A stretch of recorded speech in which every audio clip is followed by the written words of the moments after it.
Bueno, pregunto, ¿qué tal? Buenos días. ¿Hay alguna duda, consulta con algún material, con algo específico que no se haya entendido? Algo que, no sé, quedó en el tintero. Yo igual voy a retomar algo de la clase pasada, que fue lo último, que no llegamos a profundizar del todo. Y bueno, lo voy a retomar hoy, ¿no? Que era como la última parte que vimos de la materia, de la clase pasada, y no lo llegamos a discutir, pero lo vamos a ver ahora. Pero después si hay alguna duda con temas de bibliografía u otra cosa, bueno, obvio, me pueden consultar. Yo tenía una pregunta sobre una autora que nombró en la clase pasada. Era una arqueóloga australiana, pero lo quise buscar en la clase grabada y no lo pude encontrar. Quería saber el nombre.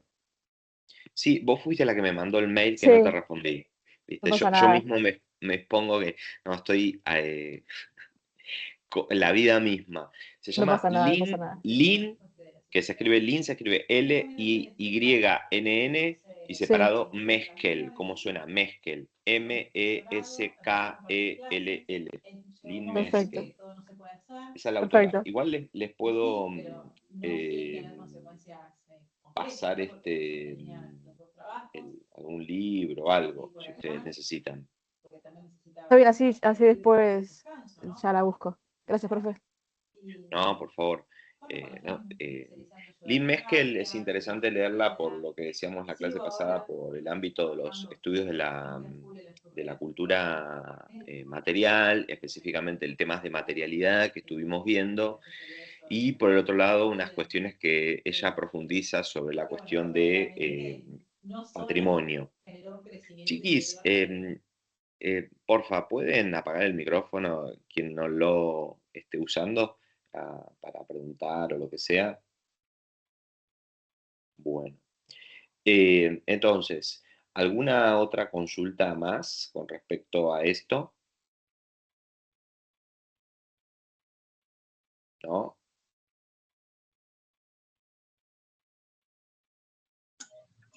Yo por mi parte, Rodrigo, si no hay otra consulta, simplemente te digo, estoy atrasado con las lecturas, así que este fin de me voy a poner al día. Por el momento, no.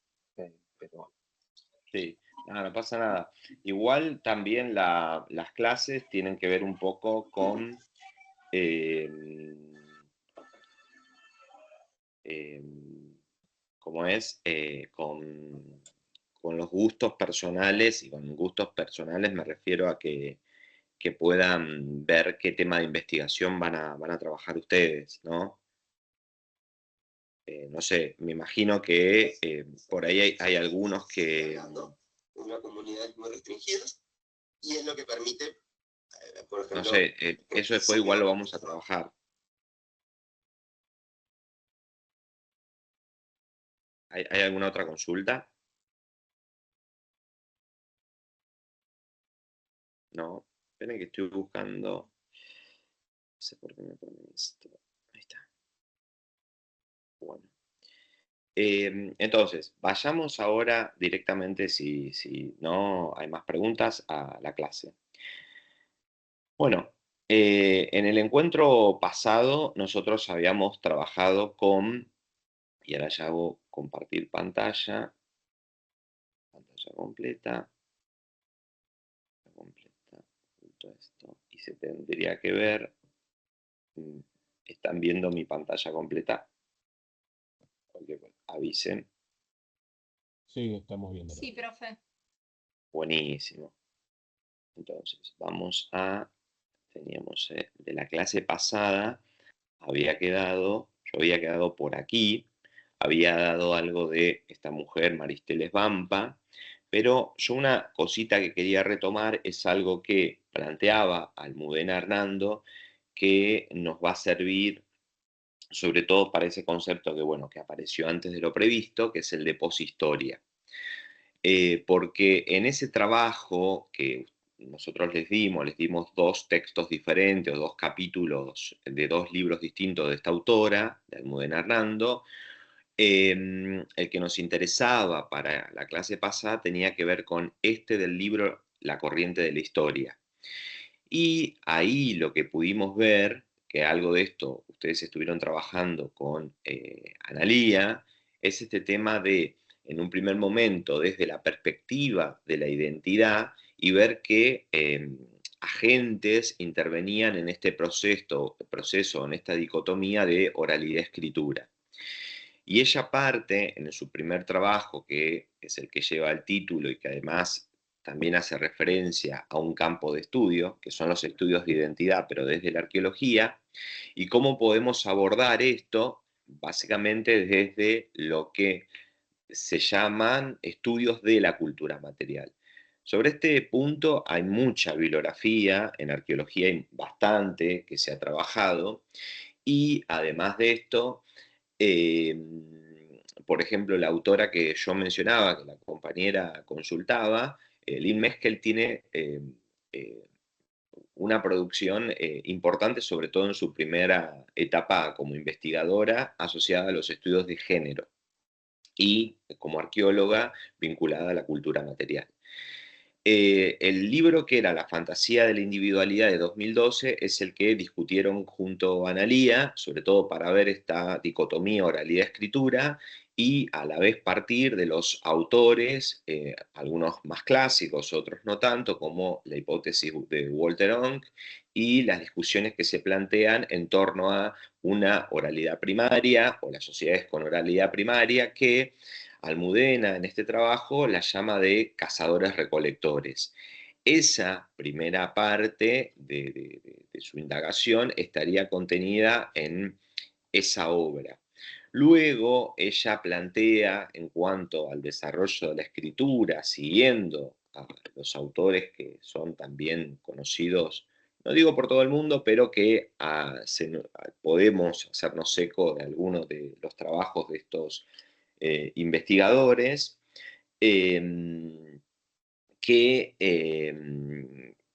hacen referencia justamente a el desarrollo de la escritura y de alguna manera hay una mirada un tanto evolucionista de escrituras un tanto no alineadas a esa concepción de lo occidental y que estoy refiriéndome al alfabeto, serían las escrituras que se utilizarían en sociedades antiguas como las del mundo oriental, algunas de estas cosas las vamos a discutir hoy, y que el punto final o cúlmine sería la escritura propiamente alfabética, ¿no?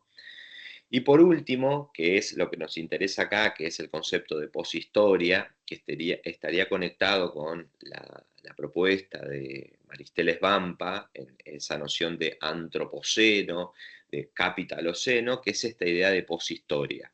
¿Por qué se habla de una poshistoria? Bueno, porque en principio, de acuerdo a esta división tripartita del tiempo, estaríamos en una prehistoria que sería antes de el registro propiamente escrito, si bien cuando se habla de prehistoria parecería ser sociedades que no tendrían historia, que no tendrían ningún tipo de narrativa sobre su propio pasado, pero sobre este punto también hay ríos de tinta que se han escrito al respecto. Por el otro lado, sobre el concepto de historia y escritura, si uno aborda el texto de Almudena Hernando, se está refiriendo a el mundo moderno, básicamente, y vinculado a ese mundo moderno también a las cuestiones identitarias y de alguna manera a la aparición de este concepto de individualidad. Esa individualidad que va a ser dependiente porque va a ser detentada por los varones patriarcales claramente, que frente a una identidad de la prehistoria donde se privilegian los vínculos, esos vínculos relacionales, es decir, yo soy el hermano de, yo soy la madre de, el hijo de, hay una construcción de tipo comunitaria. Que eso de alguna manera se rompería en esa poshistoria que implicaría un proceso de individualización extrema ligado, por otro lado, a la cuestión de la proliferación de Internet como una nueva tipo de tecnología y espacio de representación identitaria, donde desde una comunidad ligada por un régimen de emociones pasaríamos a un régimen de modernidad y a la vez de colonialidad, algo que también comentábamos la clase pasada, y que por otro lado pasaríamos definitivamente a esta cuestión de la individualización extrema donde se privilegia, por un lado, la abstracción, la desconexión estrictamente emocional y una lógica de tipo extractivista. Esta desconexión emocional, fíjense que va en paralelo a esta sociedad hiperconectada en la que vivimos, ¿no? La hiperconexión, por un lado, ligado al universo de este mundo digital, pero a su vez una lógica que va en detrimento de ese mundo de los afectos emocionales, etc.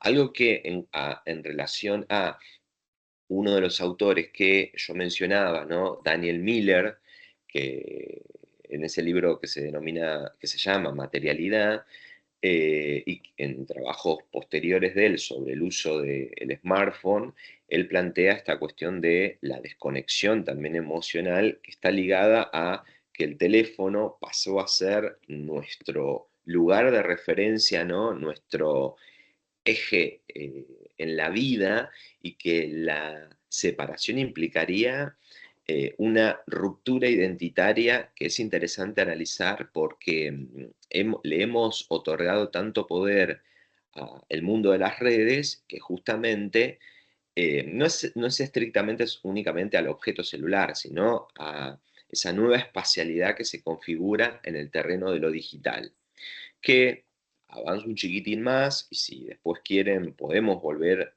por esto. La autora, justamente Almudena Hernando, plantea esta nueva mentalidad, esta nueva, si se quiere, reconfiguración del capitalismo, y lo que se denomina por otros autores, autoras, ese capitalismo de plataforma, o también denominado por otros autores tecnofeudalismo, ¿no? Que algo de esto yo mencionaba la clase pasada, por ejemplo, libros como el de Cédric Durán o el de Varoufakis, los dos que se llaman tecnofeudalismo, donde prima una lógica extractivista en esta poshistoria, donde tenemos estos nuevos señores feudales, llamados Elon Musk, Bezos o Zuckerberg, donde yo estaba leyendo justamente en otro contexto, para otra clase, en otra universidad, a un autor que quizás lo conocen porque es bastante así renombrado en el terreno de la discusión filosófica, pero la filosofía política más contemporánea, que es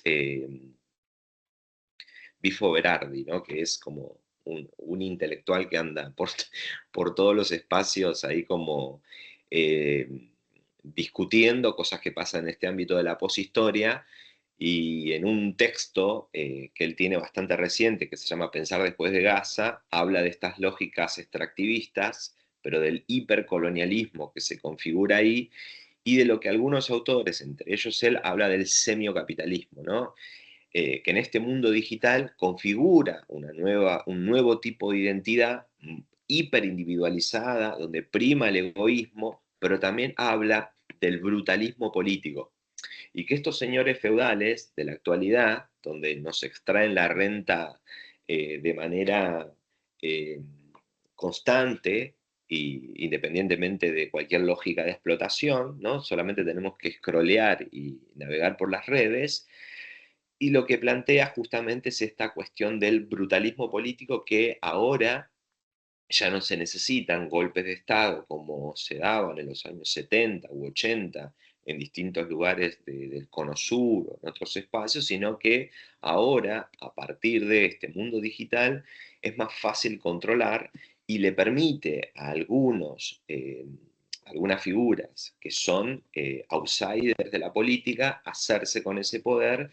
Y es interesante porque es una lógica hiperviolenta, hipermachista, hiperpatriarcal, y es un capitalismo que ya está en los extremos porque es una etapa que sería ya, no parafraseando a Lenin, como el imperialismo como etapa superior, sino que pasa ante ante esta nueva lógica de este capitalismo de plataformas. Bien, entonces, ¿qué plantea en torno al capitalismo de plataformas y el extractivismo de la experiencia esta autora? Bueno, habla de el capitalismo actual, se basa en la extracción de datos conductuales y en la mercantilización de la experiencia humana.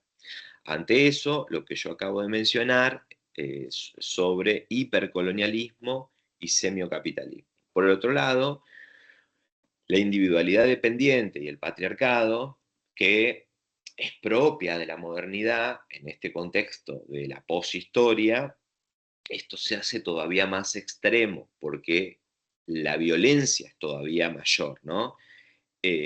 Cuando ella habla de una individualidad dependiente, se está refiriendo a las identidades que se configuran en la modernidad y básicamente en esas identidades de la modernidad está pensando en cómo los varones, en ese régimen de razón-emoción, toman un lugar preeminente en la sociedad en términos políticos, culturales, científicos, y las mujeres quedan regadas solamente como proveedoras de afecto. Por eso es una individualidad dependiente. El hombre se individualiza, pero depende de las mujeres. Por eso es una fantasía de la individualidad. Entonces, en esta poshistoria, la individualidad dependiente se radicaliza, el patriarcado no desaparece, sino que se refuerza bajo formas más abstractas. La explotación se generaliza y se extiende incluso a los grupos anteriormente privilegiados. Por último, la cuestión de la virtualización, la configuración de la subjetividad y la crisis de los vínculos. Entonces, Internet se transforma la forma en que las personas construyen su identidad. Se debilita la idea de una interioridad psicológica transformable, ¿no? Propia de la historia. El yo se construye cada vez más desde la imagen, la exposición y la validación externa. Se sustituye la intimidad por la extimidad, lo íntimo hecho público, que es algo que pasa, no voy a contar ninguna novedad, ¿no? En este mundo de las redes donde todo se hace viral, se virtualiza y hasta lo íntimo se vuelve público.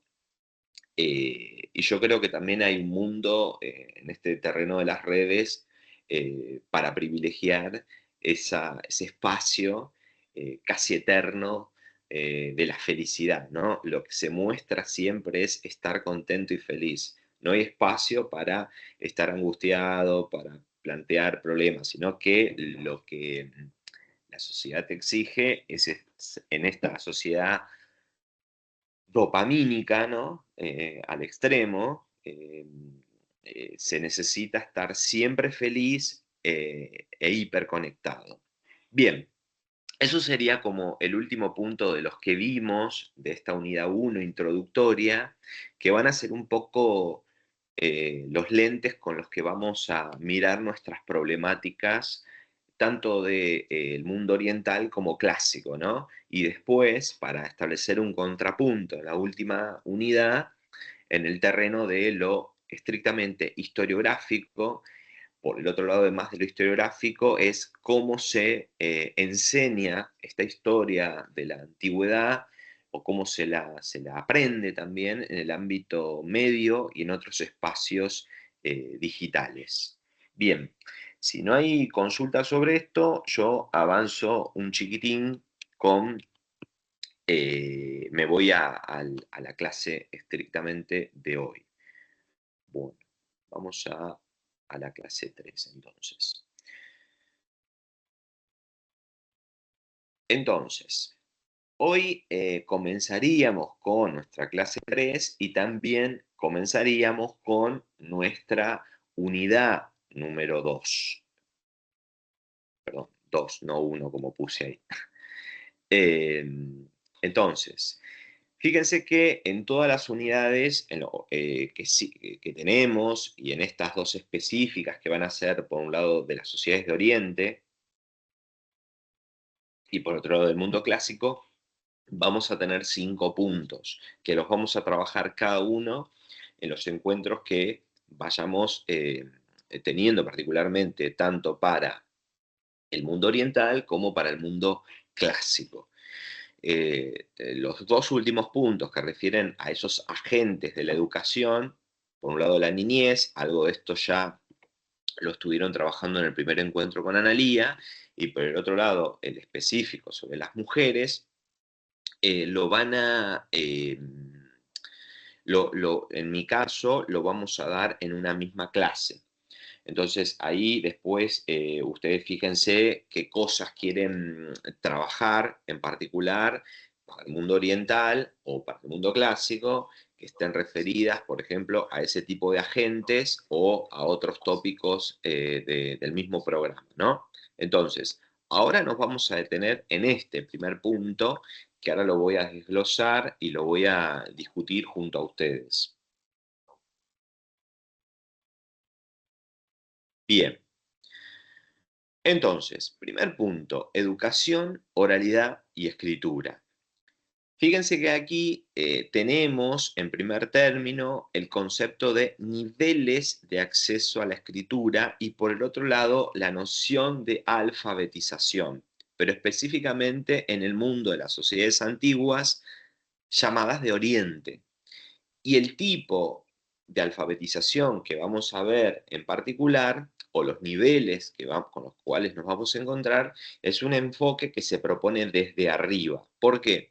Porque la evidencia material y por otro lado también escrita de la que disponemos, tiene que ver con un acceso a la escritura que es una lógica de élite. Vamos a tratar de romper con esa mirada, con esa impronta, sobre todo a partir de nuevas discusiones en el ámbito de la bibliografía sobre los estudios orientales y a partir de nuevas interpretaciones en torno a la evidencia disponible que tenemos, ¿no?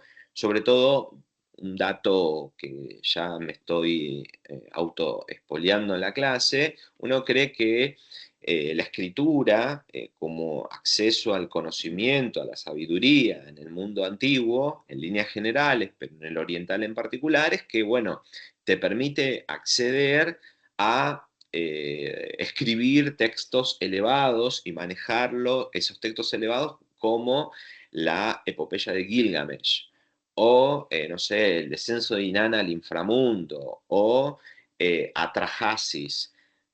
Bueno, ese tipo de textos que llamaríamos, entre comillas, más elevados, de una erudición más elevada, implica un manejo de la lengua, pero específicamente de la escritura un tanto más desarrollado, y que no implica un manejo de la escritura en un terreno, por un lado, más cotidiano, más funcional, que te permitiría manejar un tipo de textos más simples y menos complejos, ¿no? Entonces, por eso hablamos de niveles de alfabetización, más allá de que la propuesta sea de arriba, también hay grados de acceso a la escritura y comillas de educación, de formación, que por ejemplo podrían estar en el terreno de lo familiar. El entrenamiento y el acceso a la escritura también podría ser en el terreno de lo familiar.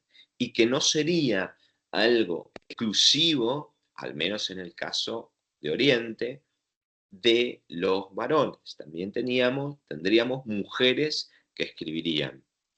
Bien, avanzo y después cualquier cosa. Perdón, ¿te puedo hacer una consulta? Sí, claro. Mientras veo Mandaron yo si hay un... alguien que se esté que quedó ahí varado, pero no hay nadie, ¿no? Que esté Bien. por entrar.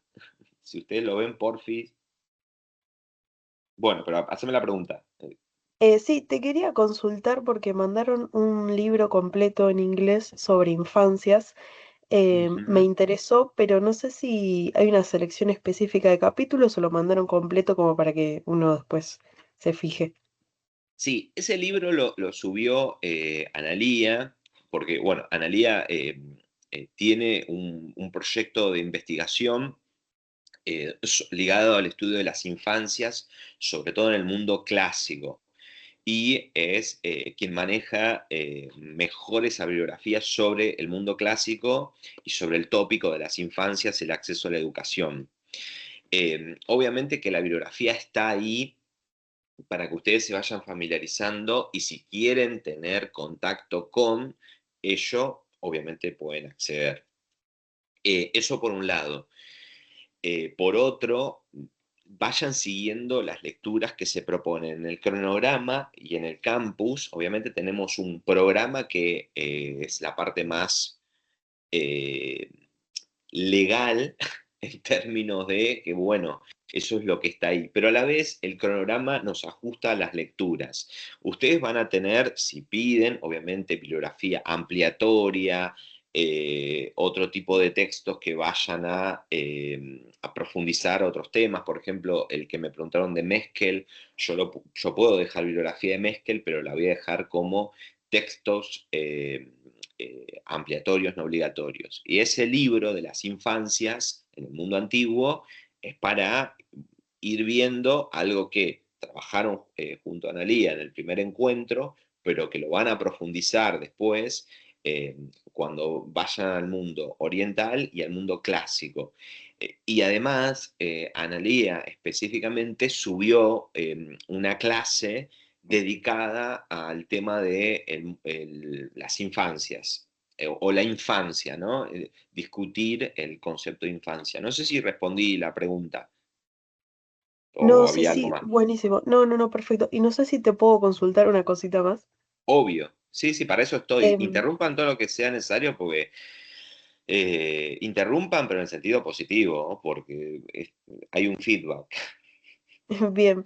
No, esto es de chusma nada más, porque esta señora que aparece en los PowerPoint con el lápiz en la mano aparece siempre y Ajá. no sé quién es.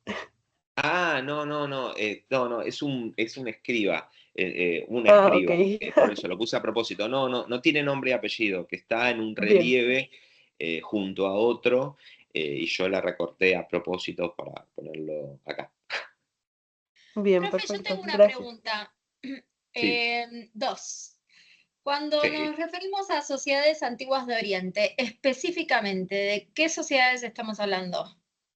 Bueno, el concepto de Oriente es muy es polivalente, polisémico, etcétera. Si yo me voy a referir a lo que Edward Said en su libro Orientalismo discute la idea de Oriente, es que, bueno, Europa construyó Oriente en base a, por ejemplo, la India. Claro. También podría estar China. Pero lo que pasa es que Edward Said, cuando habla de Oriente, habla de Medio Oriente. Yo voy a trabajar, o en este seminario, voy a trabajar exclusivamente con sociedades o los ejemplos que yo vaya a tomar de Egipto y Mesopotamia. Si hay alguien que quisiera meterse con India o China porque está trabajando, bienvenido sea. Podemos ahí abrir el pantallazo pero las sociedades de Oriente con las que yo voy a trabajar son exclusivamente las sociedades que consideramos de la antigua Mesopotamia, grosso modo, y Estaba por el otro, constituida por Grecia. No, no, Mesopotamia, sí. Mesopotamia, el nombre, no, es lo que hoy es Irak. Tenés Ah, las primeras ciudades y estados sumerias, tenés las Babilonia, Asiria, y te puedo incorporar, si querés, que no es Mesopotamia, Persia, del otro ok. lado, si vas a trabajar con Persia. Después, sociedades de lo que es, lo que se llama el Levante, podés trabajar con algo de Siria, si se te ocurre trabajar con los hititas, yo te voy a dar la bienvenida con los hititas, que eso es en Anatolia. Después, Egipto. No sé si alguien va a trabajar con Egipto, también es bienvenido sea. Si bien es el norte de África, es esa construcción occidental sobre lo que llaman sociedades orientales, ¿no? Perfecto. Así que eso sería. Y después, Grecia y Roma, que lo van a trabajar con Analía, es el mundo clásico, es sociedades de la antigüedad clásica. Esta es la antigüedad oriental. Ok, perfecto. Y la Dime. otra duda que tenía era volver un poquito a este concepto de desde arriba. Estábamos hablando desde una concepción elitista, ¿no? Sí, claro. Es que estoy buscando un libro que tengo por acá atrás, que no lo tengo a mano, evidentemente. Bueno, hay un autor que no pasa tanto, ya que hablamos de Oriente y estudios orientales, que no pasa tanto en la egiptología, que es una disciplina que tiene sus particularidades, sobre todo porque es con una mirada bastante elitista particular, sobre todo porque hay una fascinación orientalista y ahí despierta esa cuestión egiptomaníaca, pero no pasa así con la asiriología y los estudios de Mesopotamia, porque en asiriología y los estudios de Mesopotamia, eh, la historia social y los trabajos desde historia social han tenido un notable impacto para que, por ejemplo, entraran propuestas teóricas del marxismo, autores marxistas. De hecho, porque una de las escuelas que en distintos momentos de la historia de lo que se llama la siriología es la disciplina que estudia Mesopotamia, por ejemplo. Estoy Sí. diciendo una cosa muy amplia. En determinado momento, incluso hasta la actualidad, una de las escuelas que existía ahí a nivel teórico era la escuela de Leningrado, donde esa escuela soviética, el marxismo había tenido y tiene un impacto tal y la historia social permitió escribir o discutir este concepto desde arriba para también pensar en lo desde abajo, pensar en una historia desde abajo, de los sectores populares, de las clases populares y de la sociedad común. Entonces, y eso abrió el terreno a, por ejemplo, pensar en una historia de las mujeres y hoy en día se habla en una historia con una perspectiva de género, claramente, para pensar a la antigüedad, pero específicamente me estoy refiriendo a las sociedades orientales, porque si no, todo se restringe a estudio de las dinastías, estudio de los reinos.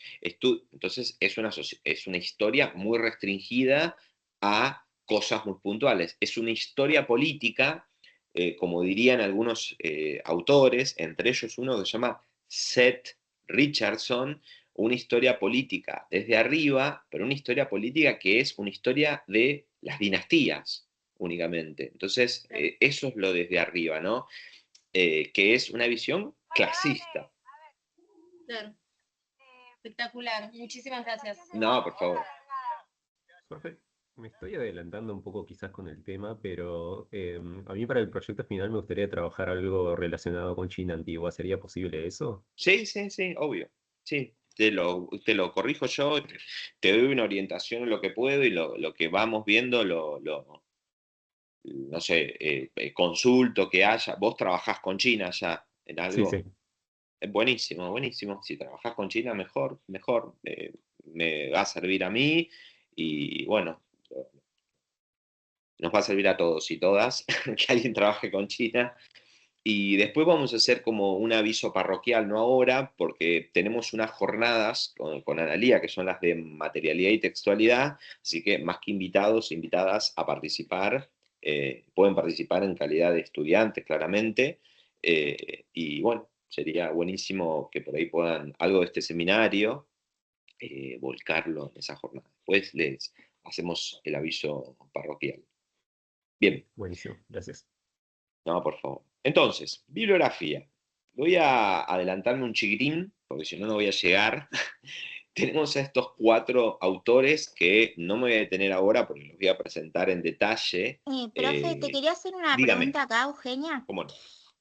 Hola, ¿Cómo? te quería preguntar porque se me pasó el nombre, vos dijiste algo de un autor que hablaba, nada que ver, perdón, pero vos dijiste la vida después de Gaza o el Pensar pensamiento. después de Gaza. Pensar después, ¿cuál era el autor? Porque se me pasó el...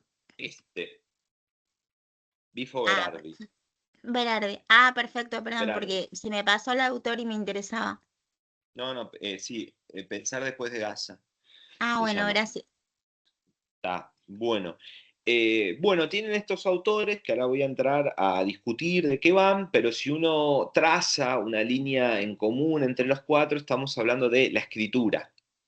La escritura y la construcción de ese aspecto material de la escritura. Algo dijimos la clase pasada sobre la noción de materialidad. Yo lo voy a retomar y lo voy a discutir y profundizar a esto, pero asociado a la noción de alfabetización. Vamos a ver cómo cuaja esto con las propuestas de estos autores. Tenemos dos egiptólogos y dos asiriólogos. Los dos que figuran ordenados alfabéticamente son dos egiptólogos y los otros dos son dos asiriólogos. Ahora después los voy a presentar.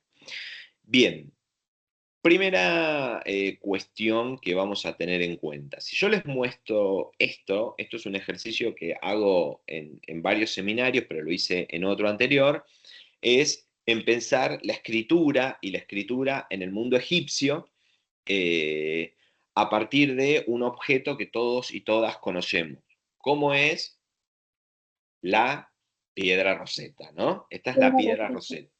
Exactamente. La piedra Rosetta es la que nos da pie hoy en el British, que en realidad la especulación que se tiene en su formato final sería ese que tenemos ahí en la izquierda, porque es una estela. La piedra es esto, que es lo que quedó de una estela de una época tardía, fíjense que es de Ptolomeo V, que es aproximadamente del año 196 a.C.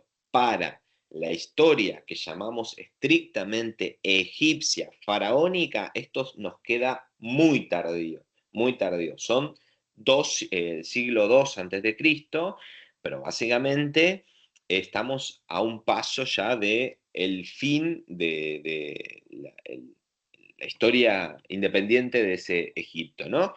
Y lo que tiene en particular son 3 registros de escritura. Y si uno va a los textos que tenían para hoy, por lo menos los que son de egiptología, van a ver que discute el uso de la lengua, pero a la vez la escritura como un dispositivo asociado a el poder, no estrictamente a la alfabetización, pero habla de poder, estado, escritura, poder, estado, escritura, y el aspecto de la escritura, y cuando, creo yo, están hablando de materialidad, en el caso de la escritura, están planteando esta discusión o esta asociación al poder político, pero a la vez al poder estricto que tenía el carácter de la escritura en el plano de lo visual. Visualmente se imponía un tipo de código y ese código estaba asociado a un tipo de conocimiento y el acceso a él.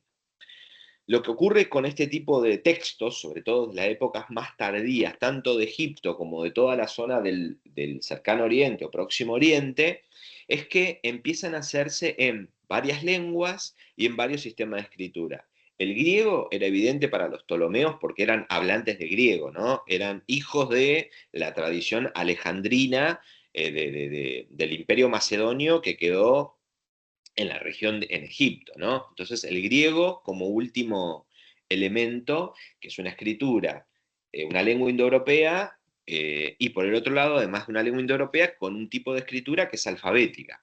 El demótico, que ahora vamos a ver de qué va, y el jeroglífico son dos tipos de escritura, una más figurativa, la otra un tanto menos, asociados a la lengua egipcia, que era la lengua eh, eh, con primacía en las etapas previas a ese universo de los Ptolomeos, pero que todavía se continuaba utilizando el egipcio y estos sistemas de escritura, porque fíjense ustedes, hago una serie de preguntas para que tengamos en cuenta acá. ¿Por qué estaba escrita en 3 sistemas de escritura? ¿Por qué se empleaban diversas lenguas? ¿Y a quiénes estaba dirigido el mensaje? Entonces, esto es bastante interesante de tenerlo en cuenta para pensar, porque nos da pie para trabajar con, eh, independientemente de la sociedad con la que queramos trabajar, con la cuestión de el aspecto visual de la escritura y su función en el proceso de narrativas históricas, ¿no? La construcción de narrativas históricas y esas narrativas históricas sobre el pasado, cómo se construían, cómo se escribían y qué necesidad había de la diversidad de lenguas y de sistemas de escritura, ¿no? Me parece interesante, ahora después esto lo vamos a ir desarrollando con los distintos autores, pero lo pongo acá como punto inicial para que podamos partir. Y otra cuestión no menor, que aquí desarrollo con ustedes, es lo siguiente, ¿no? Jeroglífico. Cada uno de los objetos o figuras cincelados o pintados que se utilizaron como escritura en Egipto desde finales del cuarto milenio antes de Cristo. Su lectura depende de la posición de los signos. Entonces, finales del cuarto milenio estamos hablando de año 3000 y tanto. Entonces, fíjense ahí que es una escritura que llamaríamos, que esta palabra a mí como me hace un poquito de ruido, ¿no? Más figurativa. ¿Qué significa? ¿Que el alfabeto no es figurativo, es más abstracto? Bueno, acá podemos pelearnos un poco con la gente del universo de lo clásico, qué es lo figurativo y qué sería lo abstracto. Bueno, son cosas para delimitar y definir. El hierático es un tipo de escritura egipcia para escribir con cálamo, en papiro, más sencilla y estilizada que el jeroglífico, ¿no? Se usaba para textos religiosos, científicos y literarios hasta finales de la antigua civilización faraónica. Se escribía de derecha a izquierda. Pueden ver que tiene una cuestión más, al respecto, más, si se quiere, parece ser más cursiva. Y último de esto es el demótico, formato de escritura egipcia ideográfica, mucho más simplificada que la jeroglífica y la hierática. Se usaba para la administración y la contabilidad, aunque poco a poco fue abarcando más géneros textuales. Se comenzó a utilizar alrededor del 660 a.C. y se convirtió en la escritura dominante del antiguo Egipto cerca del 600 a.C. A inicios del siglo IV comenzó a ser reemplazado por el alfabeto griego, ¿no? Y acá ven todavía una cuestión más elevada de ese, podríamos decir, desarrollo, comillas, de este tipo de escritura, de una escritura propia del terreno de la lengua egipcia, ¿no? Y en algún momento el demótico se lo pensaba como la escritura del pueblo, ¿no? Pero ahora vamos a discutir esos terrenos de la alfabetización. Rodrigo, perdón, te hago una consulta. ¿El hierático se sabe en qué momento aparece? ¿O junto con los jeroglíficos? Va con el jeroglífico, va con el jeroglífico. ¿O Van tiene en la misma antigüedad, paralelo. digamos?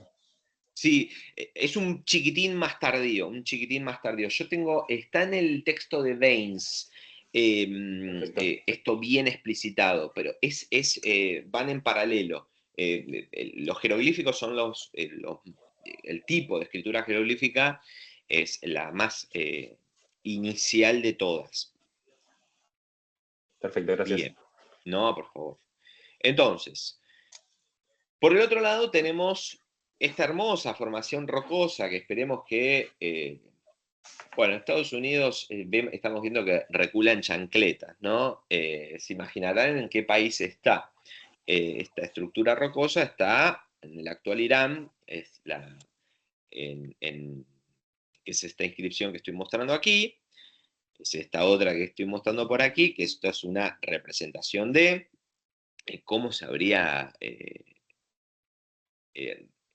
copiado, y por el otro lado, el esquema de esta representación que se llama inscripción de Behistún, asociado al rey Darío I de Persia, que es posterior al 522, se supone, esta inscripción de Behistún, que este tipo de inscripciones tienen algo en común con las que yo acabo de mencionar de Egipto, si bien es muy posterior, pero yo creo que tiene que ver porque Alejandro Magno tomó muchas cosas de los persas y esa herencia cultural quedó en otras sociedades próximas. Igual, textos bilingües y con sistemas de escritura distintos ya los tenemos en los asirios, ¿no? Porque ahí ya empezaba a circular en épocas asiria muy tardía, para el primer milenio básicamente,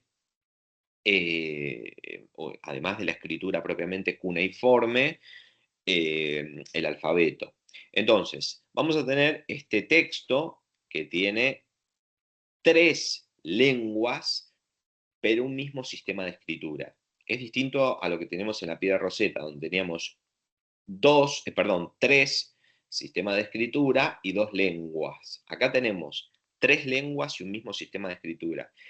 Gracias a esta inscripción, a partir del persa antiguo, el persa moderno, que es el que se habla actualmente en Irán, se accedió al babilonio, que es una lengua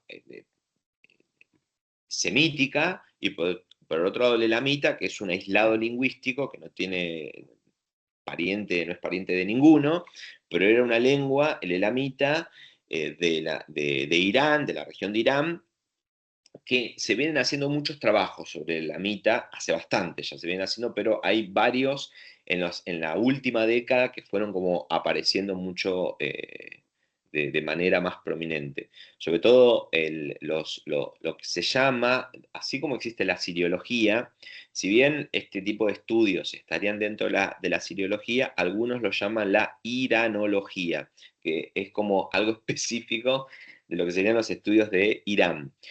El persa es el que permite, que era la lengua específica de Darío, acceder al babilonio y por el otro lado, sobre todo, al elamita. Ustedes pueden ver en esta inscripción que hay algo que es mixto. Hay iconografía y por otro lado hay texto. Pero fíjense, si hacemos las mismas preguntas que nos hacíamos antes, es ¿para quién estaba dirigido? ¿Quién accedía a la lectura de esto que está en esta altura? Entonces, ¿quién accedía a esto? ¿Por qué se hacía ahí? Bueno, es interesante pensar en los grados de circulación de la escritura, en el acceso a la escritura, en esa circulación, que a mí me parece más que interesante tener en cuenta con esta idea de educación, alfabetización en el mundo antiguo. Bien, vayamos... Perdón, hago una consulta sí, obvio. porque no tengo idea. Por las dimensiones, digo, ¿cómo lo hicieron? ¿A dónde se Sí, hay, subieron? hay, hay muchos trabajos hechos al respecto sobre eso. Hay una autora que se llama Rocío Darriba, que está trabajando en varias inscripciones de reyes que son de una época un chiquitín. No, no quiero tirar fechas ni procesos para no marear a nadie, pero es de una serie de reyes un poquito anteriores a los persas, que son neobabilónicos, que son caldeos básicamente, y está investigando una serie. Ustedes pueden googlear esto, googleen Rocío de Arriba después, cuando termine la clase, y van a ver que ella está estudiando inscripciones que estaban en un tipo precipicio. Entonces, ¿por qué las hacían ahí y cómo las hicieron? Bueno, hay muchas explicaciones, o no sé si muchas, pero algunas hipótesis que se barajan, es para pensar esta idea del contacto con la idea de lo celestial, con una escritura pensada para que la vean los dioses, otra es para que la vean viajeros desde mayor distancia, y la cuestión es cómo lo hacían. Bueno, se piensa que de la manera en que yo acabo de mostrar, que se ataban y demás, y empezaban a escribir sobre la roca. Son como, que se ataban con sistemas de polea, no es que eran improvisados, sino que, bueno, y piensen que esto es interesante, porque a colación de la pregunta que hacía la compañera, eh, eh, la escritura es un manejo para un sector de la élite. ¿Se imaginan que estaban cuidando esos que iban a hacer ese tipo de trabajos ahí? Si bien, bueno, uno puede pensar en cómo se decoraban determinados espacios y demás, que bueno, hay una élite, pero hay como trabajadores más funcionales específicos, que se los mandaba a decir, bueno, haz esta cuadrilla, no eran todos con un grado más elevado de manejo de la escritura, ¿no? Pero sí, sí, sí, es interesante investigar sobre esos temas. Bueno, Vayamos por el primer autor. Jan Assmann. Jan Assmann murió en el 2024, era un egiptólogo, pero con una carrera así muy prolífica en el terreno de los estudios de filosofía y de religión, para establecer también los puntos de contacto y de conexión entre el mundo antiguo y el moderno, específicamente la herencia egipcia en las sociedades de la modernidad, pero por ejemplo tiene un libro que se llama Religio Duplex, que no lo puse acá en los lomos, pero que habla sobre, lo tengo por ahí, a Religio Duplex, que habla de las sociedades que se construyen a partir de la ilustración, la masonería también, y qué grado de herencia cultural existe para con el mundo egipcio. Y un concepto y un planteamiento cultural importante, por una propuesta, un abordaje teórico que desarrolla Jan Assmann junto con su esposa, Alaida Assmann. Ambos discuten la idea de, o la noción de memoria cultural, ¿no? Que está en varios de los textos. Por ejemplo, que tienen ahí, que justamente se llama la memoria cultural, ¿no? Que está en alemán, das Kulturgedächtnis. Que, por el otro lado, hay una conexión directa con la noción de escritura, que ahora lo vamos a desarrollar. Este concepto de memoria cultural, para Assmann, pero que también tiene un impacto en el terreno de las humanidades y en otros abordajes para otro tipo de universos teóricos y a la vez de procesos históricos. Assmann trabaja con este concepto de memoria cultural para pensar en qué cosas quedan o qué es lo que subsiste en las distintas generaciones, pero específicamente en el terreno egipcio, y cómo se consigue hacer que eso se mantenga a nivel de una construcción tradicional. Uno de esos elementos puede ser la escritura como una tecnología de la palabra.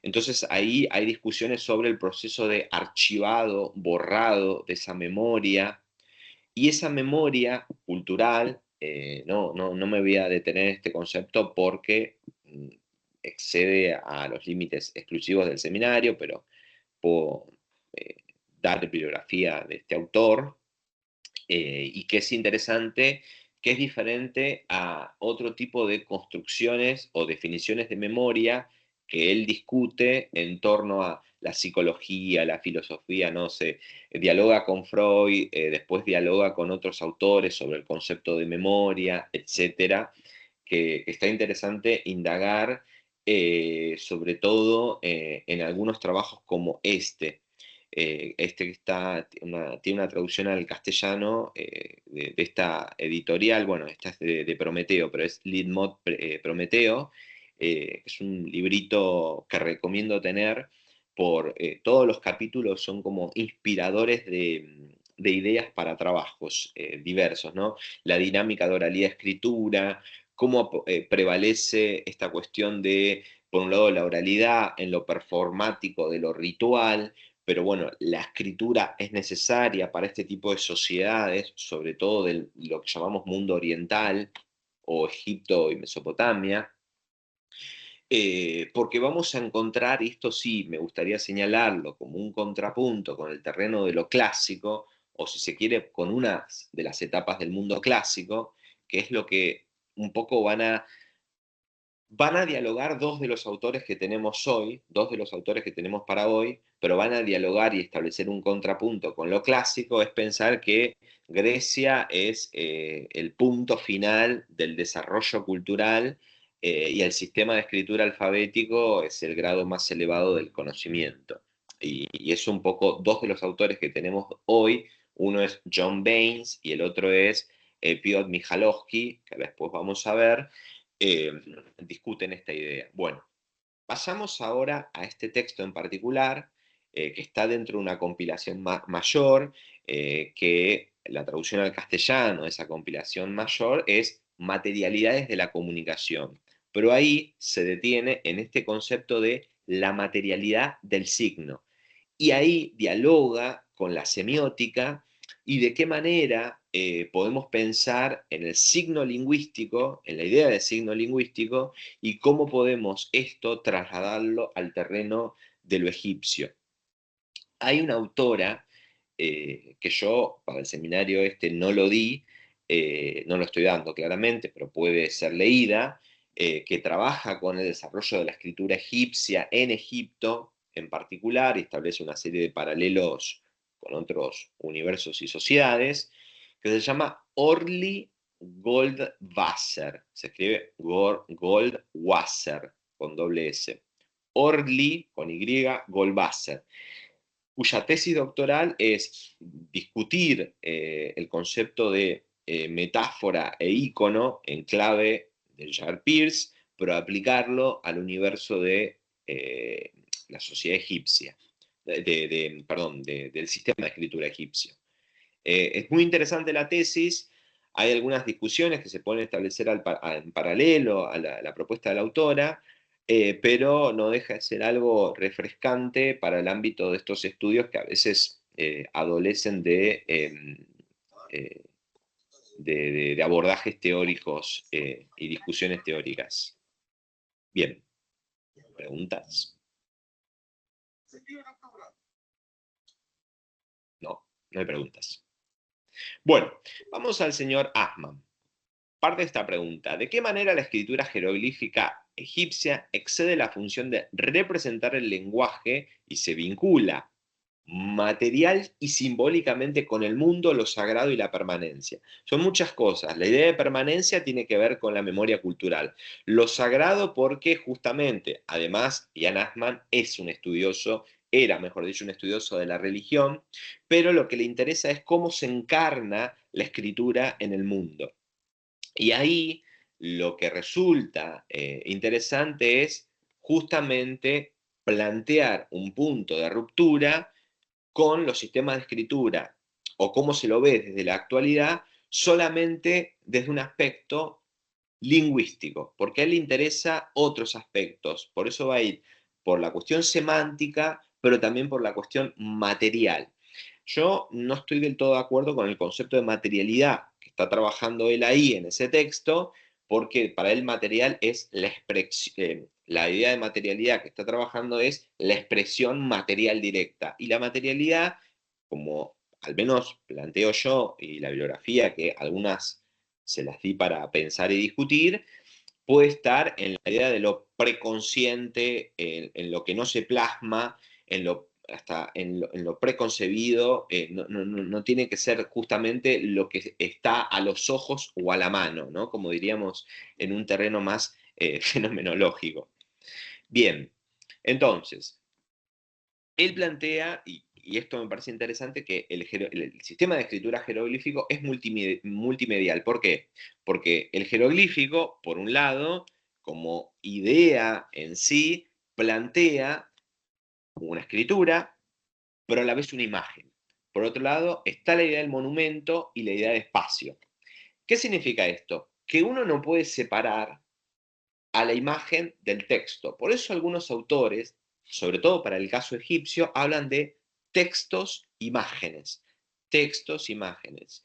Y una idea que se plantea al respecto es que el jeroglífico es una escritura visual, muy visual. Yo creo que todos los sistemas de escritura son muy visuales. No es que el jeroglífico es muy visual porque esté asociado a un aspecto iconográfico, como es este que está acá, ¿no? Acá hay iconografía y hay escritura, entonces no lo puedo desligar.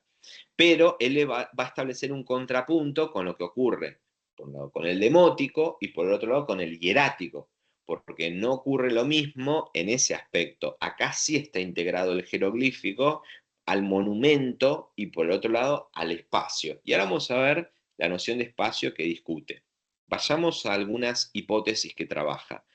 La escritura jeroglífica no solo es un lenguaje visible, sino un sistema de signos que mantiene una referencia al mundo a través de su materialidad e iconicidad. ahí está trabajando con los conceptos de Peirce, de ícono, de índice y de símbolo, ¿no? Esta cuestión del signo de manera tricotómica, diferente a la perspectiva de Saussure, que es una mirada dualista, ¿no? Está rompiendo con esa mirada dual. Pero me parece interesante, pero sí discutible, el concepto que él maneja de iconicidad y de materialidad. Incluso, de todas maneras, insisto, Assmann tiene trabajos muy profusos sobre discusiones filosóficas, no es que tenía una mirada sesgada sobre lo que era, lo que significan estos conceptos. Los conocía muy bien. Bien. Entonces, ¿qué dice al respecto de la iconicidad? La iconicidad de los jeroglíficos no debe entenderse como un residuo primitivo, sino como un rasgo central que vincula signos, cosas y realidad. Acá está esta idea pirciana que me parece interesante, de esta idea del signo, cosa y realidad, o el interpretante, incorporar el aspecto agencial activo. En Egipto no existe una separación tajante entre signo y cosa, entre imagen y divinidad, entre materia y espíritu, ¿no? Imagen y divinidad, ahora vamos a ver, lo voy a decir un chiquitín más adelante y vamos a discutirlo un poquitito ahí. Sobre todo por esta cuestión de el concepto de escritura jeroglífica que estábamos manejando. Y por último, la escritura jeroglífica está íntimamente ligada a la monumentalidad, la inscripción y el deseo de permanencia e inmortalidad. Acá está la idea el concepto de memoria cultural, porque para él la idea de memoria cultural y en el universo egipcio, sobre todo en algunas publicaciones como Muerte y Salvación, Death and Salvation, que ahora no recuerdo el título original,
Buenas, otra vez.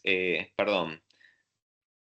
No recuerdo dónde quedé. Yo estaba hablando felizmente de Asman y de repente desaparecí. No sé qué está pasando hoy con la conexión de internet en mi casa. Eh, bueno, Estaba recordando el título de un autor. ok, Igual estábamos ahí en la presentación de todo lo similar que era Pierce.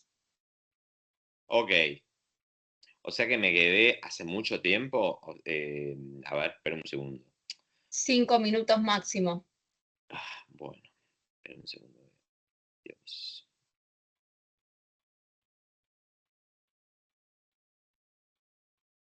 O sea, no estábamos en esta diapositiva de jeroglífico. No todavía, la anterior. Ahora, Bueno, no, esta sí. Acá. Ya Ok. habías desplegado eso. Perfecto. Bueno, nada, lo único que decía es esta cuestión de la discusión de la escritura jeroglífica, que no la podemos despegar de su inscripción monumental y por otro lado ligada al concepto de memoria cultural. Hasta acá vamos bien, ¿no? Si no, Sí. obviamente me pueden preguntar.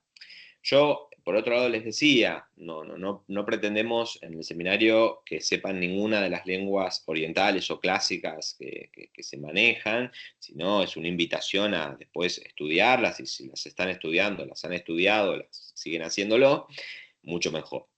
Con respecto al jeroglífico, hablaba del dios Tot asociado a la escritura, a los nacimientos, al conocimiento en líneas generales, pero lo que me interesaba es plantear estos tres aspectos que tiene la escritura jeroglífica, ¿no? Un aspecto de fonograma, los signos representan sonidos, y les decía que después vamos a establecer un contrapunto con otros autores, o al menos lo voy a esbozar, sobre todo para pensarlo en la discusión que hay con la escritura alfabética y cada fonema está representado directamente por un signo. Bueno, en el caso egipcio tenemos esta cuestión de fonogramas. Por el otro lado, ideogramas, signos que representan palabras, significados, ideas o conceptos más amplios.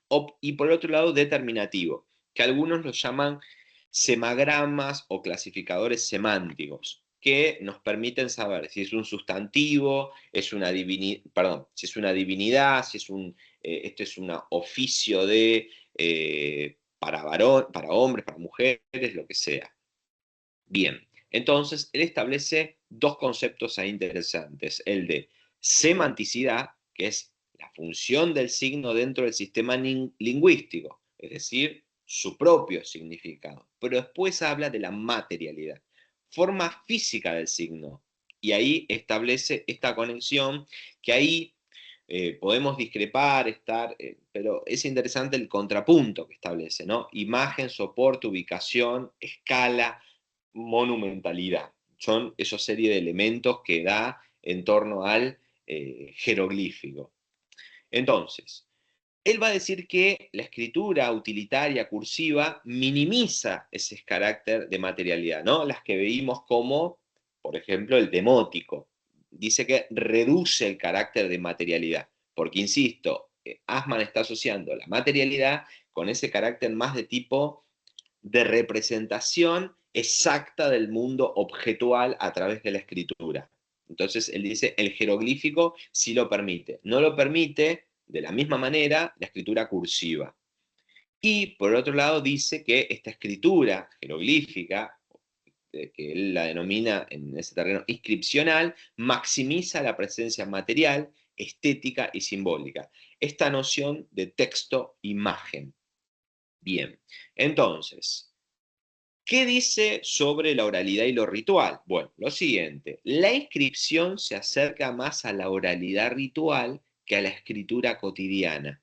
Esto me pareció interesante por el despliegue performático, ritual, que tiene la palabra en ese terreno de circulación y como acción creadora en ese espacio. y que sirve mucho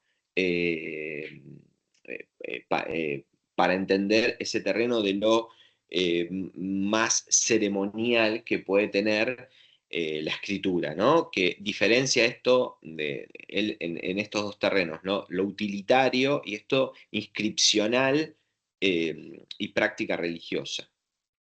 Bien. Entonces, ahí está esta idea de memoria cultural y la necesidad de la escala monumental que tienen estas sociedades. Pero insisto, la escala monumental es una escala que se ve desde arriba, es una escala que es elitista, porque los monumentos están por y para las élites. Entonces, ese espacio sagrado de permanencia que tiene que ver con esta memoria cultural va a estar ligado a este tipo de monumentalidad. El templo, la tumba y el monumento. Los templos de las divinidades, la casa de Dios, la tumba son las tumbas de todo el mundo, pero exclusivamente de nobles y específicamente de reyes que están conectados con el terreno de lo divino. Y monumentos, tenemos una amplísima gama de monumentos, pero no dejan de estar dentro de estos consumos de elites. Monumentos que pueden ser una estela y otros tantos más. Entonces, acá yo quería sumar a esta cuestión o esta idea que plantea Assmann, que dice lo siguiente: la imagen no representa al Dios, es el Dios. Y acá yo creo que viene muy bien esta idea de que el espacio sagrado, de permanencia, hace que este sentido se vuelva eterno, esta idea de eternicidad temporal, pero que está ligado a este código divino de lo sagrado, porque los únicos que no mueren son los dioses, y por antonomasia los reyes porque son dioses, que pasan a esta vida, o más que pasan, hay un continuum entre vida-muerte por esta noción de Assmann que plantea las contraimágenes de la muerte. Y lo que es interesante, que yo traigo a colación, por cuestiones de tiempo no me voy a detener aquí, pero hay dos libros que recomiendo para indagar sobre la noción de imagen en el terreno más de lo estético, capaz que los conocen. Uno es Alfred Gell, que es Arte y Agencia, que es del 97, es un libro, él muere en el 96-97, es un libro póstumo que se termina de desarrollar de manera posterior, pero cuando lo compilan y demás. Y por otro lado, este otro que es Antropología de la Imagen de Hans Belting, que es de 2001, otro autor también recientemente fallecido, y que lo que me parece interesante aquí marcar es la construcción de imagen, y sobre todo el libro de Belting lo cita Assmann, retoma muchas estas ideas de Assmann, sobre todo la noción de contraimagen de la muerte. Porque, ¿qué son las imágenes? Si no son imágenes que evocan o se colocan frente a una ausencia como una ausencia corporal. ¿Y por qué digo esta cuestión o esta reflexión? ¿Qué cuestión ausente está representando la escritura? ¿Qué cuestión ausente está representando la escritura? Y para pensarlo para nuestros seminarios, en el terreno de la educación, ¿qué valor tiene esa palabra escrita que sea mucho mayor que la palabra oral en este proceso de entrenamiento en sociedades ya premodernas, pero con escritura? Entonces, estos textos que yo acabo de mencionar están planteando la capacidad agencial que tiene la imagen. Y yo creo que la escritura tiene un aspecto agencial. Por eso, esta idea de la imagen no representa al Dios, es el Dios, no sería una representación ni una presentación. Es lo que algunos autores, y principalmente una investigadora de nuestra facultad, que es de las artes visuales, sobre todo de arte precolombino, que es María Alba Bovicio, utiliza el término de presentificación, ¿no? Las imágenes están ahí porque están directamente presentificando la divinidad otra vez. Entonces, la escritura en estas sociedades pensadas desde arriba, que es una cultura letrada de élite, está pensado para, bueno, desde arriba estoy de alguna manera condicionando o mostrando, si se quiere, ese tipo de, ese universo, ¿no? El universo de la palabra escrita. Pero ese universo de la palabra escrita, insisto, es bastante restringido. Entonces, ¿Qué podemos decir al respecto frente a la propuesta de John Baynes, que habla de alfabetización? Entonces, retomo esta cuestión que plantea Assmann de lo visual, de la escritura en el Antiguo Egipto, y específicamente de qué manera esta cuestión de lo visual en el Antiguo Egipto sirve o contribuye para esa transmisión del mensaje, ¿no? Y la conformación de una memoria cultural. Bien, avancemos un chiquitín. John Baynes, que insisto, lo primero que yo mostré en la clase, un poco ustedes lo tenían en esta cuestión de los diferentes tipos de escritura para el terreno de la lengua egipcia, para escribir en la lengua egipcia, que son las que mencionaba yo al comienzo. Y dice lo siguiente: se focaliza en el vínculo entre escritura y alfabetización en el Antiguo Egipto desde una perspectiva histórica y antropológica, evitando explicaciones simplistas que atribuyen a la escritura un papel causal directo en el cambio social.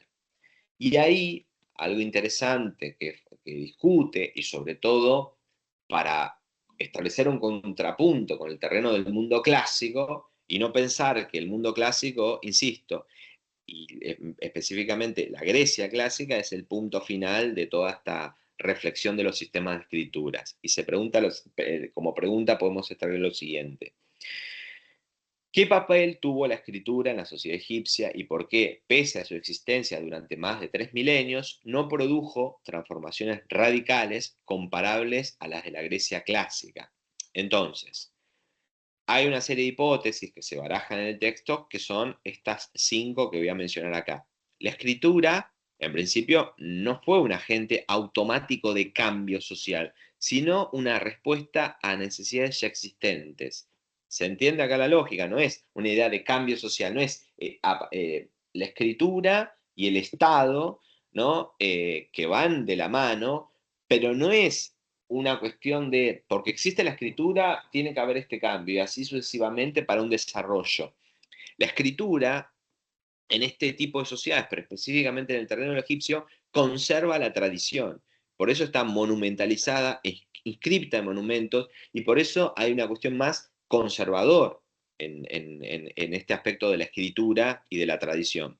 Entonces, la alfabetización, de acuerdo a las cifras que baraja Baynes, es de un 1%, una cosa así, es limitada y restringida, vinculado al Estado, la religión, el terreno sacerdotal, por lo tanto, y por otro lado, la burocracia. Fíjense, son como 3 aristas ahí interesantes para marcar. La escritura egipcia funcionó dentro de un sistema simbólico mayor, que es lo que decíamos antes en relación a Assmann. Iconografía, el decorum, que ahora lo vamos a esbozar un poquito más, y el aspecto ritual, ¿no? Estas buenas prácticas diplomáticas, el aspecto iconográfico, por eso esta cuestión de imagen-texto, y lo ceremonial. Por otro lado, el potencial de la escritura se realizó de manera lenta y gradual a lo largo de milenios. Y finalmente, esta cuestión de lo que mencionábamos hace un momento, la estabilidad cultural egipcia no puede explicarse únicamente por la existencia de la escritura. Es decir, no es una sociedad conservadora o que conservó todo, sus tradiciones solamente por la escritura. Hay algo más. Lo performático, ritual, está asociado también al terreno de la oralidad. El aspecto material monumental, las grandes construcciones, las tumbas también son, si se quiere, signos para ese mantenimiento de esa tradición cultural. Entonces, da una serie de aspectos que yo voy a desarrollar ahora y después lo voy a mostrar en el plano más cronológico para que les quede el esquema a ustedes y que tengan una idea del mundo egipcio. Primero, alfabetización restringida. Menos del 1% sabía leer y escribir. ¿Y quiénes eran aquellas personas alfabetizadas?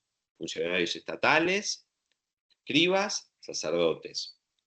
Luego, escasez. Él habla de una escasez, sobre todo de textos y de escritura, por lo tanto, en las primeras etapas del desarrollo de la escritura egipcia. Y es una escritura que está controlada por un sector de élite, y la fuerza simbólica dependía de no estar difundida. Fíjense esta idea de la cuestión más del secretismo, ¿no? Una cuestión más hermética en torno a la escritura, por esta cuestión de hay un grupo selecto que la maneja. Por otro lado, en relación al Estado, la escritura aparece después de la formación del Estado, no antes. Y ahí va a estar vinculada a algo que ya dijimos: la administración, registro legal, control económico, monumentalidad estatal. Escritura y decorum también puede formar parte de un sistema de representación visual. Texto e imagen no se separan. Cada tipo de texto, soporte y escritura tienen un lugar y un valor simbólico específico. Múltiples lenguas y escrituras, sobre todo pensando no tanto en el egipcio, sino después en el griego. Entonces, diferentes escrituras: jeroglífico, hierático, demótico, distintas fases de la lengua egipcia, y más tarde griego, y finalmente el copto.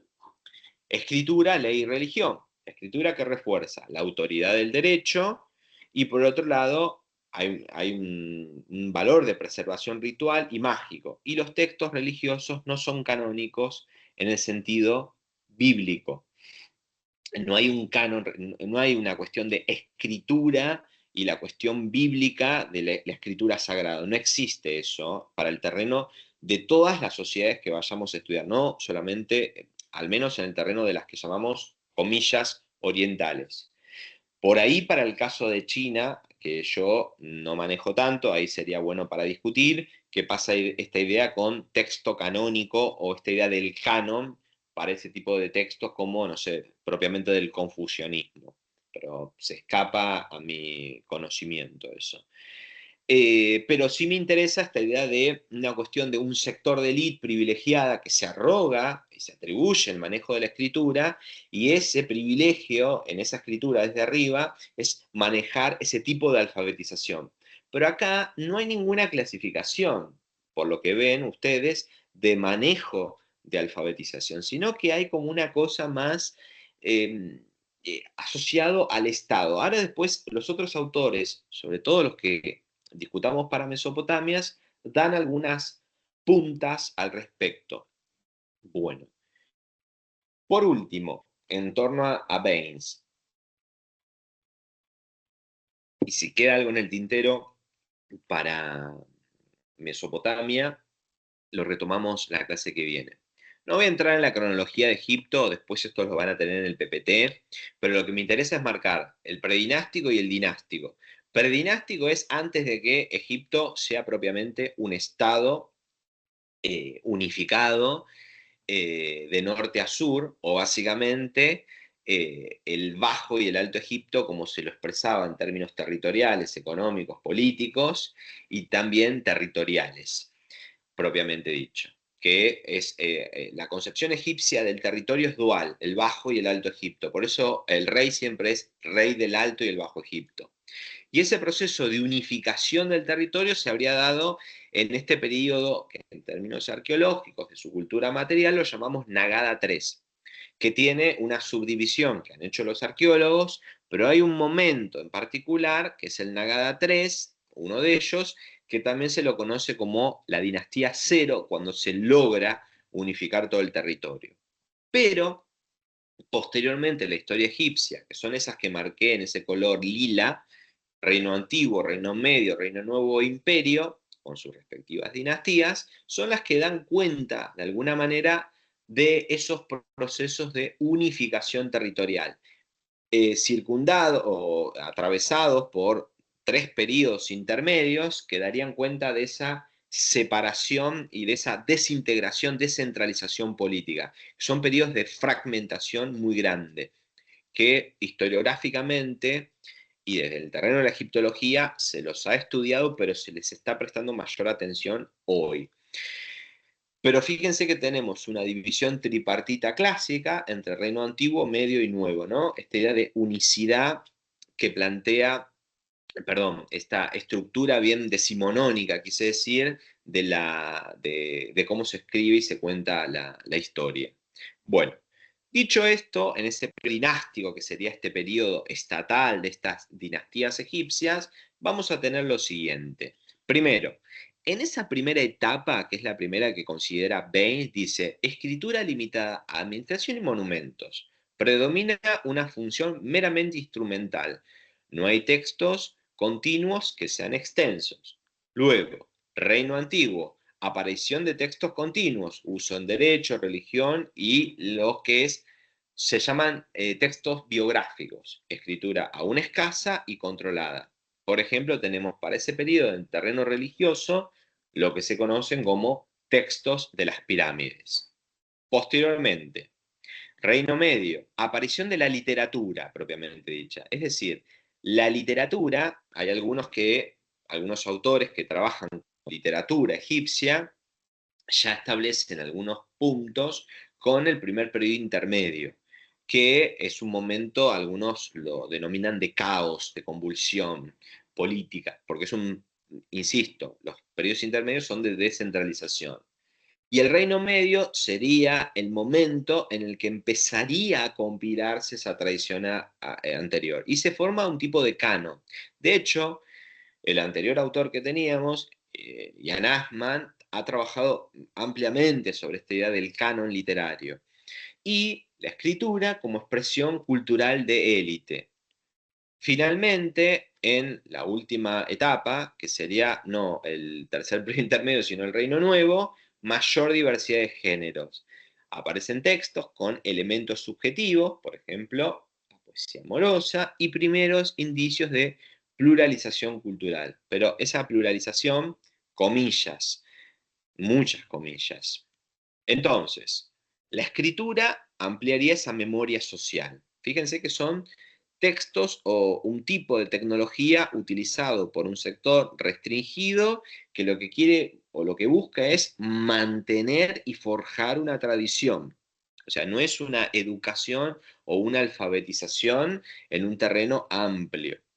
La escritura facilita cambios, pero no los produce, no es la condición sine qua non, sino que es un resultado, si se quiere. Impacto depende de todo contexto social, político y económico.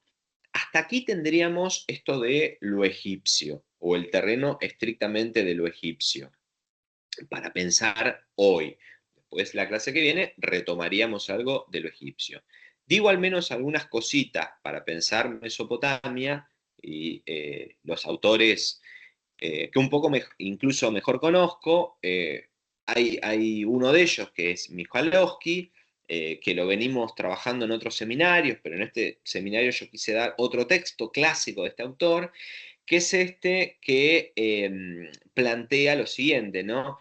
Fíjense, escritura y alfabetización, que está este concepto de literacy, que lo podemos traducir como alfabetización en los primeros estados o los estados tempranos, ¿no? Una perspectiva mesopotamista, que me interesó eso de cómo lo plantea Michalowski. Michalowski, por las dudas, es músico de jazz también,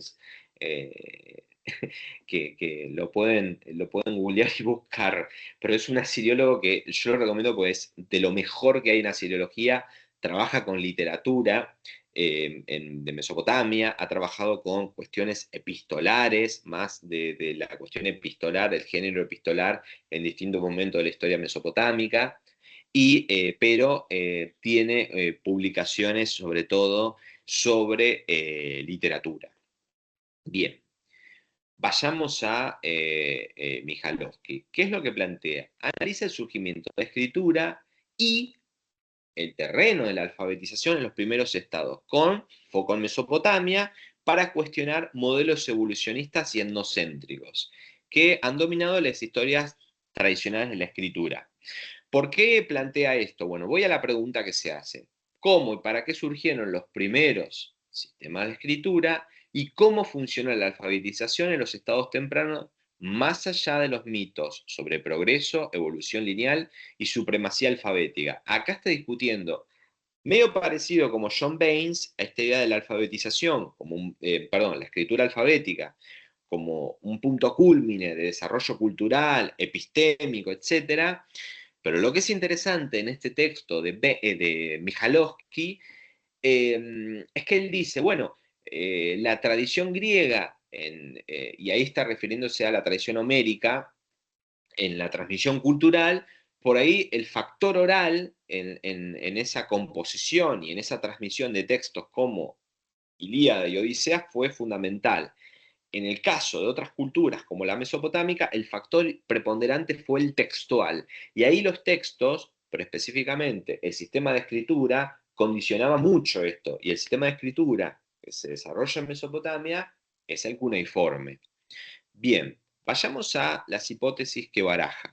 Primeros sistemas de escritura no evolucionaron progresivamente desde dibujos simples hasta alfabetos superiores, ¿no? Está combatiendo esa perspectiva occidentalocéntrica y evolucionista.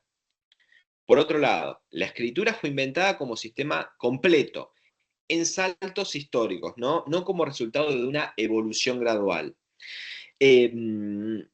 Acá hay una hipótesis interesante para pensar en Mesopotamia que comúnmente, digo una cosita más y ahora lo menciono. La diferencia entre sociedades antiguas y la Grecia clásica no reside en la tecnología gráfica, sino, fíjense ustedes, en el uso social de la escritura. Hay un uso social funcional de la escritura. Es diferente lo que pasaba en la Grecia clásica y en este tipo de sociedades antiguas orientales, ¿no? Y luego menciona esta cuestión de la alfabetización temprana fue restringida, elitista y funcional al poder, no una práctica extendida al conjunto de la población. Algo que un poco sabemos, pero hay que matizar. El mito de la supremacía del alfabeto oscurece la comprensión real de las prácticas de escritura antigua, porque le resta peso. Es un poco el texto que les dimos para la primera clase, que es el de Olson, David Olson, las contraimágenes, ¿no?, de la escritura y un poco combatiendo esa primacía del alfabeto. Y al respecto del sistema de escritura cuneiforme, hay una cosa interesante que una autora clásica que se lee, que es Denise Schman-Besserat, lo que plantea es que la escritura nace al calor de un sistema contable y con un fin último que es la contabilidad. Y hay perspectivas un poquitín más recientes, como autoras como Annette et al., que plantean que la escritura en Mesopotamia también habría nacido con un fin último que sea ritual o sagrado, si se quiere, para reproducir textos sagrados.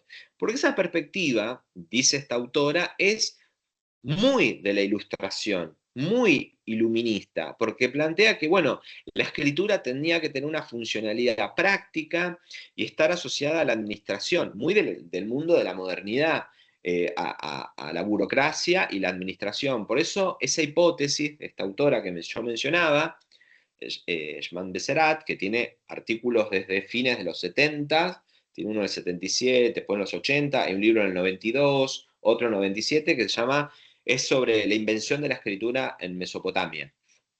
Pero esa hipótesis, ustedes las van a ver en los manuales de historia, en los libros de historia sobre Oriente, que se la mantiene todo el tiempo, se la sostiene. Entonces, hay autoras que empezaron a ver, no, pero también había una funcionalidad religiosa, ritual. ¿Por qué se desmerece el aspecto de mantener una tradición, una cultura, por ejemplo, en el caso de la Mesopotamia? Bueno, esto es algo que se está planteando en algunos trabajos un poquito más recientes, ¿no? Bueno, ¿qué dice nuestro amigo Michalowski sobre esta mirada evolucionista? Bueno, que de acuerdo a la mirada evolucionista se parte del pictograma, se va hacia el ideograma, fíjense el pictograma, ¿no?, la representación material, plástica, más conectada con ese mundo objetual. El ideograma, bueno, una cosa un poquito más elevada, se pasa a una escritura fonética, no deja de ser con caracteres ideográficos, y finalmente se va hacia el alfabeto. Esa es la mirada evolucionista que trata de discutir en el texto y, por un lado, combatir. Y dice lo siguiente: la escritura tiene una invención ab ovo, ¿no? Específica en su propio origen, en cada una de las sociedades que él va a mencionar. Él menciona Mesopotamia, Egipto, China y Mesoamérica. Y habla de la conexión contextual situada que tiene la escritura en cada una de estas sociedades. Se inventó de manera independiente, no hubo difusión ni nada por el estilo, autónoma en cada una de estas sociedades. Y no es que hubo después un desarrollo hacia necesario hacia el alfabeto. Entonces, nunca existieron sistemas puramente pictográficos, ¿no? No es que todo era pictográfico. Por otro lado, los elementos fonéticos siempre estuvieron presentes desde el inicio en los sistemas como el cuneiforme, y la diferencia no está en el alfabeto, sino en cómo se usa. Esto es interesante que lo marca Michalowski ahí en el terreno de lo funcional. Y plantea una serie de cuestiones, ¿no? Escritura y Estado. La escritura surge en contextos de creciente complejidad social, burocracias tempranas, centralización política. Sin embargo, no hay una relación causal simple entre administración y escritura. Tengan en cuenta esto de administración y escritura. No hay una ligación exacta, porque también está el terreno de lo oral. Administrar puede ser por el terreno del oral u otras tecnologías. Pensemos en una burocracia complejísima como el Estado Inca, que no necesitó de escritura. Vivimos en un terreno epistemológico, interpretativo, que es en gran parte logocéntrico. Hay un logocentrismo ligado a la cultura griega, pero también a Occidente, que nos legó esa visión. Entonces, alfabetización. Hay una minoría alfabetizada que sabe leer y escribir. Insisto, este texto es del año 94. Hemos pasado unos tantos años, del 94 hasta hoy, unos 36, bueno, hice bien la cuenta, sí, 36 años, que hay un desarrollo mayor a nivel bibliográfico y se han discutido otras cosas que las vamos a trabajar en otros los puntos de esta unidad. Entonces, la escritura es un saber especializado que se controla por una élite política y religiosa, y por otro lado, muchas veces no destinada a ser leída, sino a ser vista. Acá otra vez vuelve esta cuestión de la cuestión más de lo que se ve para ser ostentada la escritura, como una cuestión de poder. Y acá está lo que sigue. La escritura servía, en ese sentido, para control administrativo, construcción de la memoria histórica, legitimar genealogías y reyes, exhibir autoridad política y religiosa, incluso, dice lo siguiente, gobernantes analfabetos controlaban el discurso escrito mediante los escribas. Qué mejor ejemplo que lo que tenemos en la Casa Rosada hoy, ¿no? En esta última hipótesis, discusión. Bueno, escritura y lengua. Los textos no se escribían en lengua vernácula, fíjense ustedes, se utilizaban lenguas muertas o clásicas, como sumerio o el acadio culto. Esto lo voy a desarrollar en la clase que viene, sobre todo porque me va a quedar un chiquitín en el tintero. Dialectos elevados. Hay una cosa interesante para discutir al respecto. Escribir no significaba fijar la oralidad popular, sino crear un nuevo tipo de discurso. Luego, esta cuestión del alfabeticismo, ¿no? Esta mirada evolucionista que él critica, ¿no? Se cuestiona autores como Havelock, que ustedes vieron en la clase que dio Ana Lía y en los videos que dejó Ana Lía sobre esta cuestión de la hipótesis oral. El alfabeto, ¿no? Que esto es lo que plantea Havelock, el alfabeto permitió el pensamiento abstracto. La democracia depende del alfabeto. En cambio, el autor, en este caso Michalowski, propone que el cambio decisivo fue social, no técnico. La escritura alfabética no produjo automáticamente una revolución intelectual. Dicho sea de paso, no todo el mundo sabía leer y escribir, no todo el mundo manejaba este sistema de escritura. Entonces, dicho esto, cierro con esto, porque son -10 y quiero dejarles un tiempo de respiro y si hay preguntas. Este otro autor, que lo voy a retomar la próxima clase, que es Nick Feltois, habla de niveles de alfabetización, ¿no? Que hay grados de alfabetización. Esos grados de alfabetización, hay grados de emparentamiento con la escritura. Si bien lo propone con respecto al cuneiforme, podemos pensarlo también con otros sistemas de escritura como el jeroglífico, mismo como el alfabeto. Pero porque hay manejos de textos específicos para cada condición social, cada cuestión, que un poco está bueno pensarlo esto de lo interseccionalizado, ¿no? En clave de clase, pero también de género, en este caso. Y este autor, Feltoy, es un estudioso de lo que se llaman textos lexicográficos, de toda la tradición lexicográfica mesopotámica, que algo voy a desarrollar la clase que viene. Y bueno, no voy a desarrollar más ahora porque prefiero retomarlo en la próxima clase cuando vayamos a estudiar, avanzo un chiquitín, esto que vamos a ver la próxima.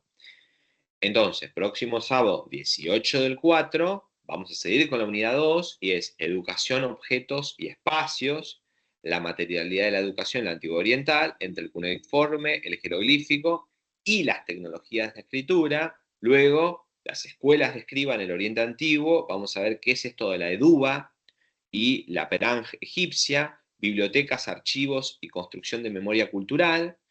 Y por otro lado, vamos a ver cómo nos ayuda o no la evidencia material arqueológica para la reconstrucción de todo este tipo de espacios vinculados a el mantenimiento de la tradición.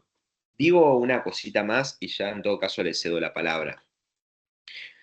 Creo que como cierre de la clase de hoy vimos esta idea de la escritura, la alfabetización, pero este aspecto más visual que tendría y esta cuestión de exhibición del poder público, la escritura al servicio del poder público, del poder político, de la élite. Por eso es una escritura que se hace desde arriba, no desde los márgenes, desde abajo. En ese sentido tiene una mirada hiperelitista. Hay una mirada hiperelitista sobre la escritura y quienes acceden a ella. Entonces, es interesante al respecto esta cuestión que estuvimos discutiendo hoy, pero es que hay que matizarla, ¿no? Y diferenciar, si se quiere también, no lo pudimos ver a cuestiones visuales, pero esta cuestión de el jeroglífico como la escritura por antonomasia egipcia frente al cuneiforme para las sociedades mesopotámicas. Y debatir también esta idea en términos evolutivos, se pasa del pictograma al ideograma, a la escritura fonética, al alfabeto, ¿no? Esta cuestión que se sostiene, se plantea a nivel bibliográfico y que los manuales escolares, insisto, siguen planteando lo mismo. ¿Y por qué digo esto? Porque somos, quienes estamos acá, docentes de distintos niveles. Entonces, nobleza obliga no reproducir lo que es un manual escolar, que no sé quién nos escribe, algunos sé quién nos escriben, pero hay cuestiones editoriales, pero también hay cuestiones que, para romper con eso, hay que romper con eso que plantean los manuales escolares sobre la escritura y este desarrollo evolucionista. Y algo que vamos a empezar a ver y cuestionar es este tema de la alfabetización restringida, porque lo vamos a ver después con la niñez y por otro lado con las mujeres y la escritura. Y algo que va a plantear el texto de Feltois, que lo retomaremos la próxima clase. Bueno, yo voy a dejar de compartir ahora y voy a ceder la palabra, si tienen preguntas, a ustedes. Eugenia, tenés la mano levantada. Sí, yo te quería hacer una pregunta, Rodrigo. Sí. Con respecto a la estratificación, ¿no? Las diferencias ¿cuáles son las diferencias en cuanto a una estructura social, por ejemplo, del antiguo Egipto y la antigua Mesopotamia? Sí, ahí tenés, a ver, tengo que entrar en detalles bastante específicos porque hay trabajos, mucha bibliografía sobre las distintas clases sociales. Lo que es interesante en primer lugar es pensar a ambas como sociedades estatales. y como sociedades estatales que son sociedades tributarias. Por lo tanto, hay un ente acaparador de recursos, que es ese centro hegemónico llamado Estado, pero que está pensado en clave institucional, ¿no? Hay instituciones de control. Dentro de esas instituciones de control y de burocracia hay un sector que no trabaja. Está la élite, pero los sectores dependientes que organizan el Estado. Y tenés una gran masa que está por fuera de eso, que es la que trabaja y por lo tanto tributa y es controlada. Entonces, ahí tenés como dos sectores sociales, o si querés, tres. Primero la nobleza, esa élite dirigente, lo estoy diciendo de la manera más burda, hay una burocracia administrativa y por fuera de eso tenés un sector de trabajadores directos vinculados, por ejemplo, a actividades primarias, en principio la agricultura y por otro lado la ganadería o actividades pastoriles. Eso sería en términos ahí en clave de comillas clases sociales, si se quiere. Entonces, ¿quiénes estaban alfabetizados? Podemos sumar también otro tipo de especialistas como los comerciantes, ¿no? ¿Hay grados de especialización y de manejo de la escritura? Sí, porque se sabe por trabajos que se vienen haciendo, en clave de perspectiva de género y demás, que hay niveles de instrucción y de manejo de la escritura por mujeres. Y hay un terreno de de entrenamiento desde lo más familiar, desde el plano de lo familiar. Pero después hay cuestiones que sí no pueden dejarse pasar, que el desarrollo y el mantenimiento de la escritura es para un sector bastante restringido, un sector muy de la élite, que pueden ser varones, en su mayoría, pero también mujeres, que algo de eso lo vamos a ver más adelante. No sé si respondí la pregunta, Sí, pero perfecto. Quería saber las bueno, diferencias. Muchas gracias. no, por favor. ¿Hay alguna otra consulta, pregunta?